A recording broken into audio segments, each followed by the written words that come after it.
Alors, de ce point de vue, que les militaires aient pris le pouvoir, je dis, les partis politiques ont une responsabilité fondamentale. Parce que le 30, quand ça s'est passé, les partis politiques se sont réfugiés au niveau du CEFOP et étaient en pourparlers avec les officines internationales. Dites caché. Voilà. Caché. Donc, le 31, la foule est ressortie demandant qui va prendre le pouvoir. Et ce sont les organisations de la société civile qui sont allées pour rencontrer les militaires et dire qu'il faut que le président Compaoré parte. Il n'y avait aucun parti politique sur la scène. Quand on est sorti de l'état-major, ce sont les militaires eux-mêmes qui ont désigné le lieutenant-colonel Zida pour s'adresser à la foule en compagnie de Hervé Kam. C'était devant l'état-major sur un véhicule blindé. Et les gens ont décidé qu'on devait aller à la place de la Révolution. C'est en ce moment que les partis politiques ont été alertés, ils sont venus à la place. Il y a eu un petit mini-meeting qui a été fait là, et puis après, il y a eu une dispersion. Où étaient les partis politiques pour prendre le pouvoir? Parce que les organisations de la société civile, ce n'était pas notre rôle de prendre le pouvoir. Et d'ailleurs, on l'avait clairement dit, mais les partis politiques ont été totalement absents et qui ont laissé la place aux militaires pour prendre le pouvoir. Et ce sont les organisations de la société civile encore qui ont fait la résistance pour éviter que nous dérivions vers un coup d'État et que nous subissions les sanctions de la communauté internationale. Et c'est là que la charte de la transition a été rédigée. Donc ça veut dire que de ce point de vue, c'est le vide politique qui était là qui a conduit à cette situation. Bachir. Alors, il faut reconnaître que la révolution des 30 et 31 n'était pas terminée. Pourquoi? Parce qu'en réalité, quand on regarde ce qui s'est passé, on avait une armée dans l'armée, d'abord. Et quand on dit que Zida s'est proclamé, en réalité, c'est quoi? On a le RSP, en réalité, a forcé les autres à mettre Zida. Pourquoi?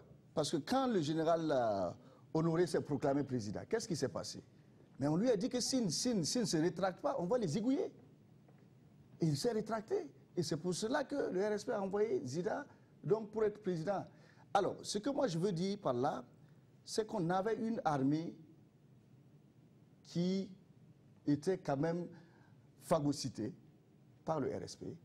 Et en réalité, quand nous avons fait donc la révolution, on est arrivé à un moment donné où personne ne pouvait réellement prendre le pouvoir parce que, quoi qu'il fasse, le RSP qui était toujours là allait interférer. Et c'est ce que nous avons observé. Et même, qu'est-ce qui s'est passé? Ceux qui ont accompagné Blaise Compaoré jusqu'en Côte d'Ivoire, au Maroc, ils sont revenus ici. Ils sont allés s'asseoir derrière Kossiam, dans le camp Nabakom. Alors, il faut qu'on se comprenne sur la réalité du terrain, parce qu'en ce moment, nous étions dans une situation où, manifestement, Blaise était parti, mais Blaise n'était pas réellement parti. Mais le coup d'État qui est arrivé, ça a été quand même une combinaison entre le RSP et des partis politiques de la nébuleuse Compaoré. Et ces gens-là se sont réunis pour faire un coup d'État, pour ramener l'ordre ancien et pour ramener Blaise Compaoré. Mais je dirais aussi que, juste avant le coup d'État, il y a aussi certains politiques qui n'ont pas joué un rôle assez correct. Vous avez vu comment on a vilipendé donc à un moment donné les histoires de cartes. Hein? Vous avez vu pendant près d'un mois, 2 mois, les cartes d'électeurs. Alors que nous avons une CENI qui était quand même correcte. Mais des gens ont sorti le fait que non, on a pris les militants MPP qui étaient prêts à frauder. L'environnement était malsain.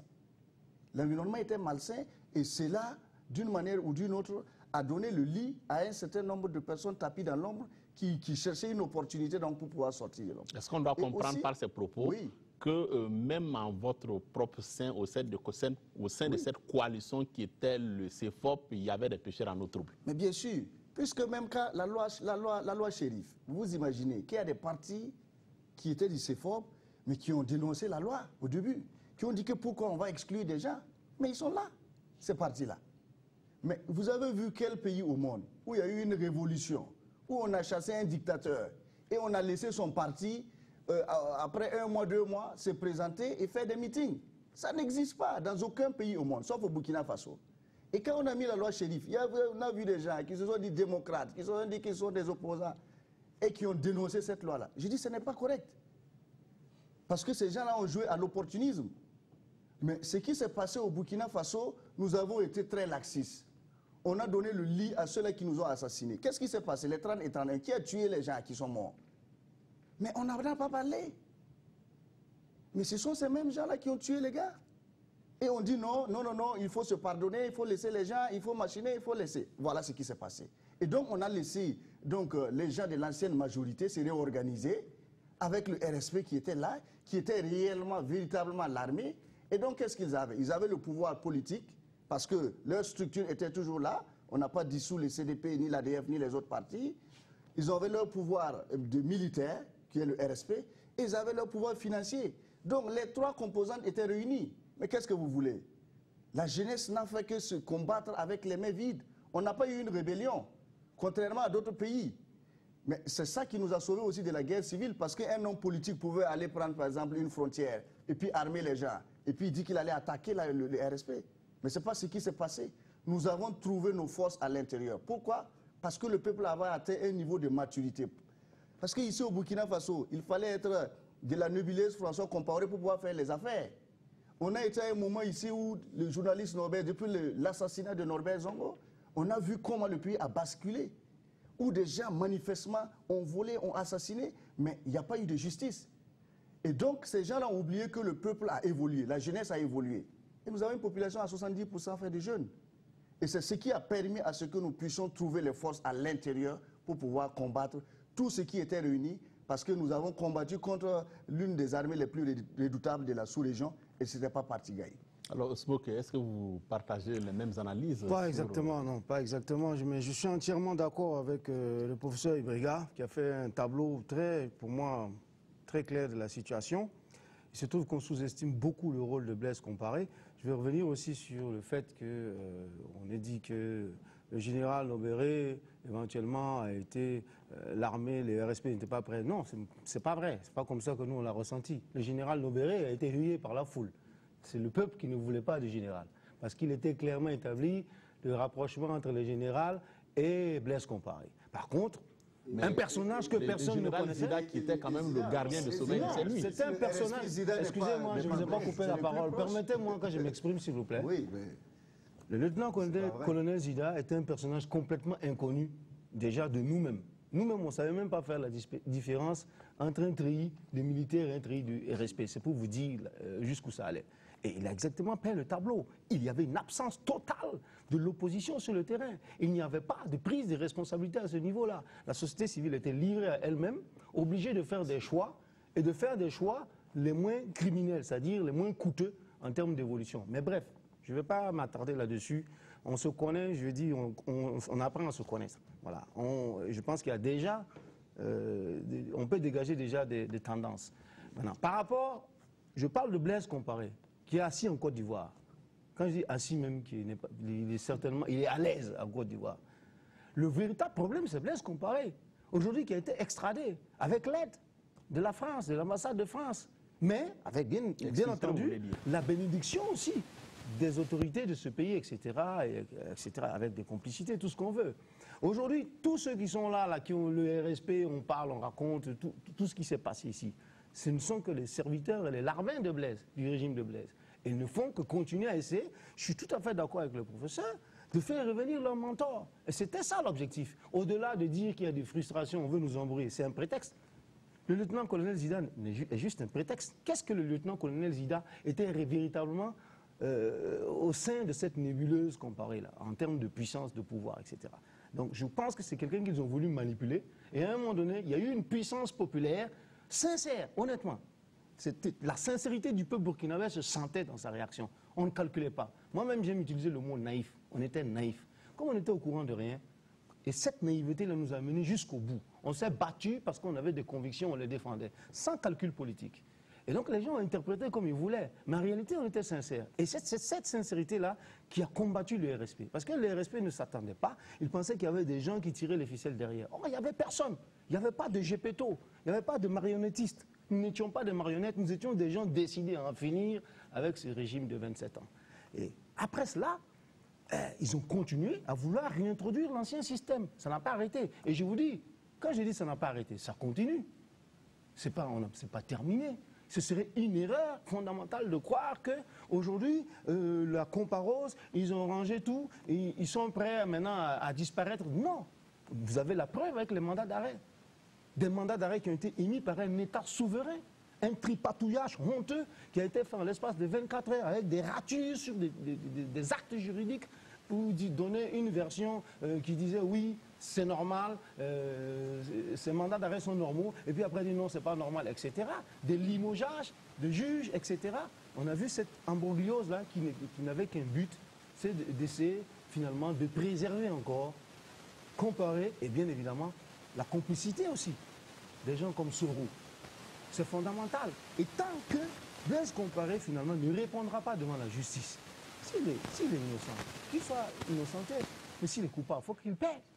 Nous sommes pour la justice de tout le monde, y compris Zida. Tous ceux qui ont fauté, que ce soit dans la transition, que ce soit avant la transition, c'est-à-dire pendant les 27 ans de régime, et même, je dirais même plus, avant les 27 ans de régime, c'est-à-dire même sous la Révolution, tous ceux qui ont fauté, qui sont rendus coupables de crimes, doivent payer ou doivent être jugés pour leurs crimes. C'est clair et net. Mais il ne faut pas qu'il y ait, on décide de juger le milieu, ou on décide de juger après. Ben c'est quoi ça? On est dans un État dit démocratique, avec des règles et des principes.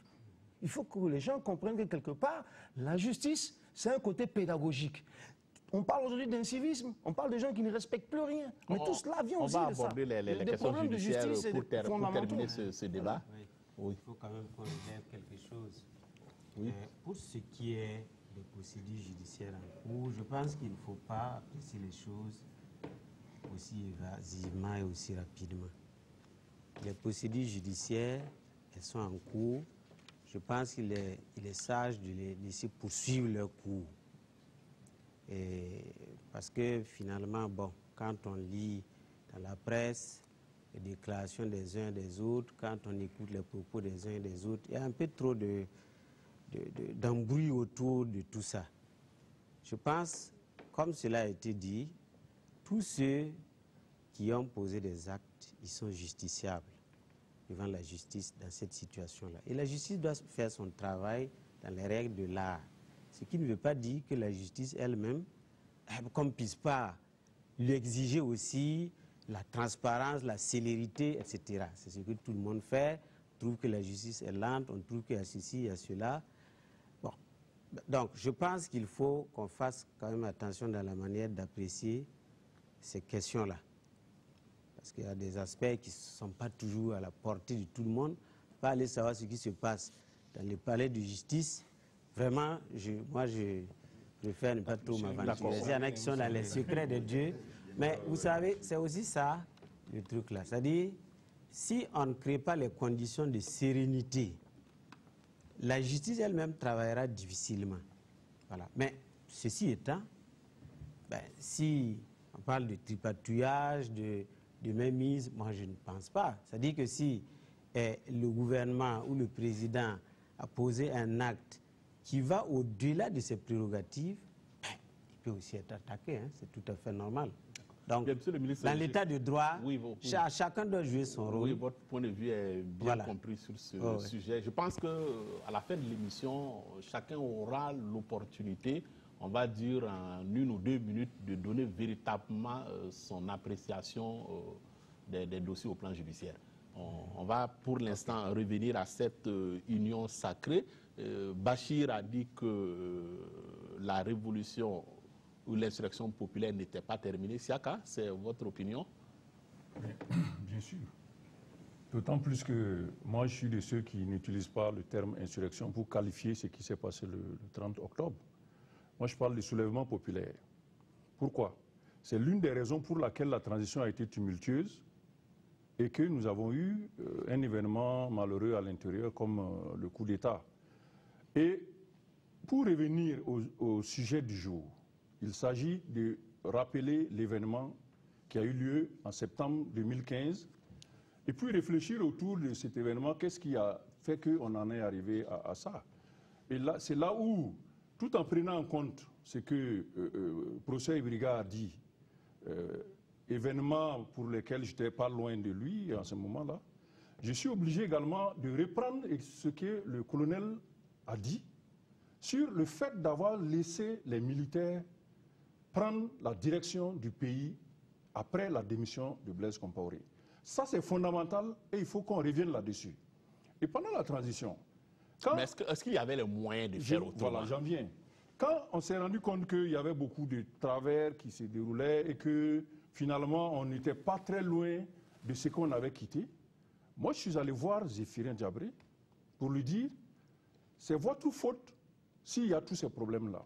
Pourquoi on n'a pas mis en place un comité civil pour gérer les 15 jours et le processus de désignation d'un président de transition, la charte, ainsi de suite. C'est là où il m'a expliqué ce qui s'était passé réellement. Il m'a dit que lui, il a fait la proposition au groupe des partis politiques avec lesquels il discutait et que la proposition a été battue en brèche. Comme on a dit que le fait de mettre en place un comité civil, ça allait être du putschisme, il ne restait que l'armée. Donc lui, en tant que chef de file de l'opposition, on l'a obligé à prendre son téléphone pour appeler le général Traoré Honoré en tant que chef d'état-major de l'armée, donc une institution de l'État. Voilà comment le pouvoir, conquis dans la rue par les manifestants, a glissé jusqu'aux militaires. Parce qu'en ce moment, eux, ils n'osaient pas intervenir en ce moment-là. C'est lorsqu'on a appelé le général Nabéry en tant que chef d'état-major général que l'armée s'est retrouvée avec ça dans les mains. Et lui, comme il a été appelé par l'opposition, il a fait automatiquement sa proclamation sans demander aux autres officiers supérieurs.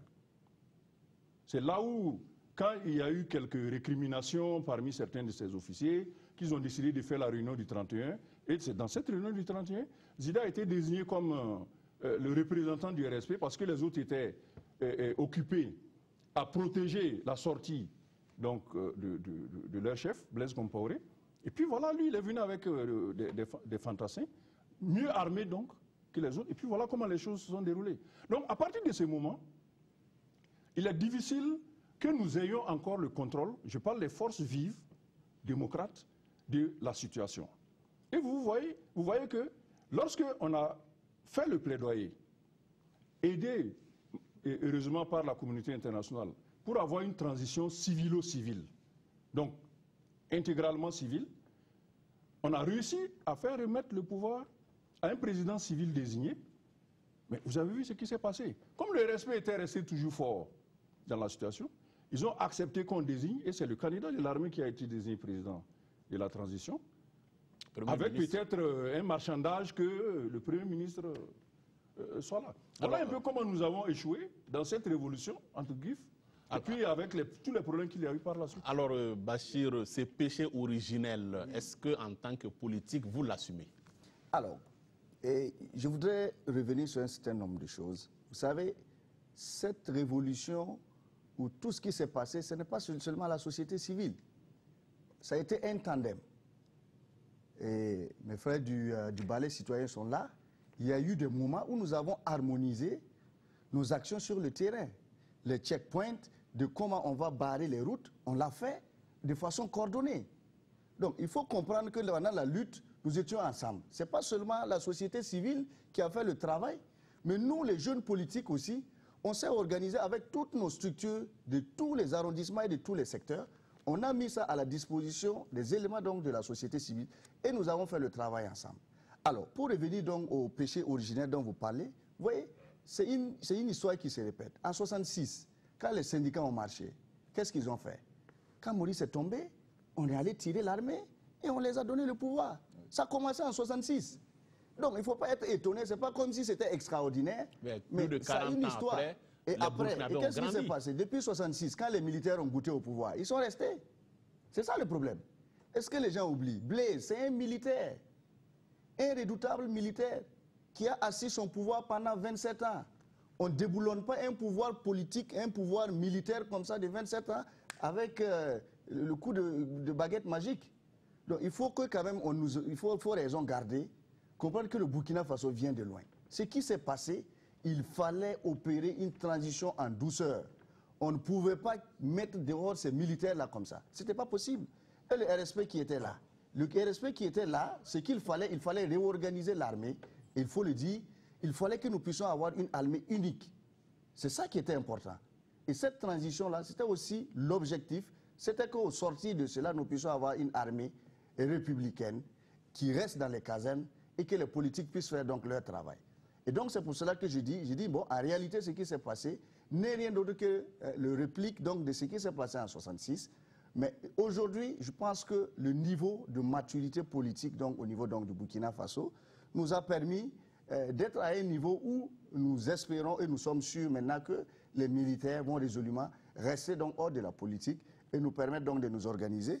Et aux politiques aussi, d'assumer leurs responsabilités et d'éviter la politique politicienne, comme on le voit des fois, et de permettre à ce que nous puissions vraiment asseoir une démocratie véritable. Et c'est ce qui est en train donc de se dessiner maintenant. Et je pense que nous sommes sur la bonne voie. Et avec donc ce régime, je suis convaincu que des choses qui se sont passées depuis des années, personne ne peut arriver encore et mettre sur selle un certain nombre de mécanismes qui étaient faits il y a de cela 27 ans ou 30 ans. Donc voilà un peu ce que moi je peux dire par rapport donc à l'intrusion donc de l'armée, au niveau donc de la scène politique, et que nous avons réussi donc à extirper avec les mains vides, parce que comme on le dit, attaquer une armée aussi redoutable que le RSP, les mains vides, sans que nous ne créions une rébellion, mais vraiment il fallait le faire. Et je pense qu'il faut réellement saluer, et ça c'est ce que nous oublions de faire, il faut saluer vraiment le travail qui a été fait par la jeunesse. Il faut en être fier, parce que ce n'était pas évident. Et aussi, le Burkina Faso de façon générale, il faut que nous sachions aussi remercier ce qui a été fait, parce que ce n'était pas évident. Et toutes les analyses, tous ceux donc qui regardent le cas du Burkina Faso, ils n'en reviennent pas. Que comment on a pu faire, premièrement donc, la révolution des 30 et 31, et que 2 jours après, on s'est réunis, on a balayé nos rues et on a recommencé. Et que aussi, le coup d'État qui a été fait, que la CEDEAO, avec Alassane Dramane Ouattara, qui est à côté, qui était donc le président en exercice, avec toute la nébuleuse du syndicat des chefs d'État, pratiquement eux tous ont été financés par Blaise Compaoré, qui étaient là et qui ont adoubé donc le général Diendéré. Et que malgré tout cela, malgré toutes ces composantes-là, nous avons été à mesure donc de renaître de nos cendres et de faire que nous puissions en tout cas asseoir une démocratie véritable au Burkina Faso. Il faut les saluer. Alors, colonel, sur les dénouements, parce qu'on a assisté à cet assaut des forces loyalistes sur Ouagadougou, quelque part la psychose s'était même emparée de certaines populations. On se demandait si on n'allait pas aller à un affrontement. Vous qui êtes un spécialiste de la chose militaire, est-ce que vous pensez que ce choc des titans, on va dire, pouvait avoir lieu? Justement, c'est cette erreur, le genre d'erreur d'analyse à dire que le RSP était une armée puissante qui pouvait nous conduire à la catastrophe. Parce que lorsque vous ne connaissez pas en réalité la force en présence, vous vous laissez aller. Dans la réalité, le RSP, ce n'était pas plus qu'une police politique. Vous comprenez? C'est-à-dire une force chargée de réprimer les gens au profit d'un système politique. Oui, vous n'avez pas l'air d'être d'accord, mais moi je sais ce qui est à l'intérieur du RSP à l'époque. Moi j'en ai parlé. J'en ai beaucoup parlé. Alors donc, pourquoi est-ce que la jeunesse a réussi? Bravo. La population a réussi simplement parce que vous aviez 20 000 hommes dans la réalité contre 12 000 hommes. Je veux dire 1200 hommes. Le RSP, c'est deux bataillons, des 600 chacun, 1200 hommes. Le reste de l'armée régulière, 20 000 hommes. Mais s'ils n'ont pas les moyens logistiques de faire face. Oui, j'en viens. Les moyens, les corps avaient des moyens pour agir. Pas autant que le RSP en avait. La différence, c'est que le RSP ne savait pas utiliser ces équipements. Ce n'est pas tout de fournir à une unité militaire des armes extrêmement sophistiquées quand elle ne manœuvre pas, quand elle n'utilise pas les armes. Le jour venu, ils ne savent pas s'en servir. Et il y a eu le problème de l'imbrication, c'est-à-dire que les casernes du RSP sont en plein cœur de Ouagadougou. C'est connu de tout combattant. Si vous voulez réussir un combat, il faut éviter l'imbrication. Et c'est ce que Gilbert Diendéré a compris à la fin pour demander aux forces loyalistes qui montaient à l'assaut, de rester sur 30 à 40 km pour lui permettre d'éviter cette imbrication et de pouvoir utiliser ces pièces d'artillerie. Mais les autres sont restés à 40 km et ont pilonné donc les bases du RSP. Donc, si vous voulez, un combat, ça ne se fait pas comme ça parce que ça s'analyse. Donc, la plupart des commentaires que moi-même, personnellement, je faisais à la radio, à la presse internationale, pour dire à nos soldats que là-dedans, il n'y avait rien, effectivement, il n'y avait rien. Ce n'est pas parce que vous amassez des équipements que vous êtes le courage, d'abord. L'élément fondamental, le courage, le sens du devoir, le sens du sacrifice. Ces messieurs du RSP ne l'avaient pas. Par contre, les jeunes qui commandent aujourd'hui, parce que vous avez la réalité de notre armée, c'est quoi? Vous avez des jeunes capitaines qui commandent des régiments. Ce n'est pas normal.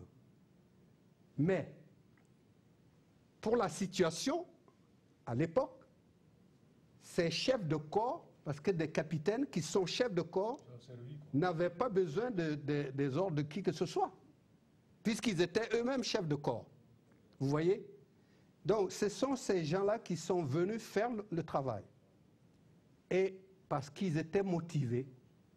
Donc, si vous voulez, on a réussi parce qu'on a pu faire froidement l'analyse des forces en présence, qui était le RSP dans la réalité. Avant, il y avait une grosse psychose. Les gens croyaient que c'était des gens qui sont... On employait même le terme de force d'élite. Oui. De troupes d'élite. Ouais. Une troupe d'élite, c'est quoi? Mais une troupe, n'importe quelle troupe classique, doit être disciplinée. C'est le minimum qu'on demande à une troupe. Vous ne contestez quand même pas le fait que le RSP était une troupe d'élite? Pas du tout. Alors, vous n'entendez pas mon analyse? Si, je l'entends. Ben, une force de police politique n'est pas une force, une unité d'élite. Ne peut pas l'être. Les gens qui sortent assassiner les gens à droite, à gauche, ce n'est pas des soldats. L'armée n'est pas formée comme ça. Ce n'est pas sa déontologie. Vous voyez? Mais en termes de capacité opérationnelle, il n'y en avait pas. c'est en ces termes que la il n'y en avait pas. Vous avez déjà vu le RSP confronté à une autre troupe, par ailleurs? Un mythe. Il a déjà combattu. Est-ce que vous pensez que la réputation du RSP s'est faite sur un mythe? Mais c'est un mythe. C'est un mythe. Parce que vous ne connaissiez pas. Ça c'est de voile. Tous les jours, à l'Assemblée, je suis avec des gens... C'est comme ça que Blaise, d'ailleurs. Évidemment. Vous savez, si vous bluffez, vous arrivez à étouffer les autres. Et ça a duré 27 ans. C'est un Ben bluff oui. qui a duré 27 ans. Ben quand même. oui. Donc, Une méconnaissance totale, c'est comme on avait dit. S'il vous plaît. Ce qui est très comme- important aussi, Ah oui, c'est j'ai que pas fini, il va j'ai des pas analyses, fini, j'ai pas fini. Oui, oui. Oui. Oui. Allez-y, s'il vous plaît. C'est comme sous la Révolution, les CDR. on avait présenté ça comme l'apanage. C'est-à-dire, c'était la panacée, c'est-à-dire la troupe qui pouvait protéger la révolution. Au premier coup de feu d'une compagnie, le Sénèque, ce n'est qu'une simple compagnie, 150 bonhommes, et on avait armé tout le peuple, dit-on. Eh bien, vous avez vu ce qui s'est passé? Pas la moindre réaction. Parce que vous ne formez pas un combattant en 6 mois. Ça se forme sur des années. Le CDR était formé en quelques jours.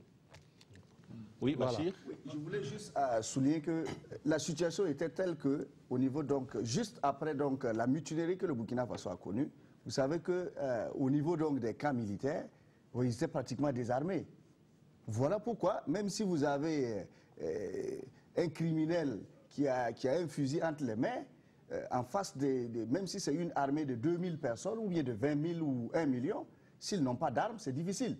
Donc c'est pour cela donc, que le RSP a pu à un moment donné donc, jouer donc, avec son mythe, entre griffes, et aussi parce que les autres en face n'étaient pas armés, ils n'étaient pas bien payés, et avec tout le corollaire qu'on connaît, étaient dans une situation déplorable. Voilà pourquoi donc, ce mythe-là a pu prospérer. Et donc, je reviens sur l'analyse pour dire qu'effectivement, nous tous, nous avons reconnu que le RSP, c'était vraiment un gros mythe, hein, parce qu'après les salves de 2 ou 3 tirs, bon, écoutez, ils ont fui comme des rats du camp Nabako, mais c'est parce que l'armée a pu donc se réorganiser et faire un travail qui est formidable. Et c'est pour cela que je dis il faut saluer aussi cela. Il faut saluer le courage de ceux-là qui, à un moment donné, ont affronté les balles assassines du RSP, mais qui aussi, à un moment donné, les jeunes commandants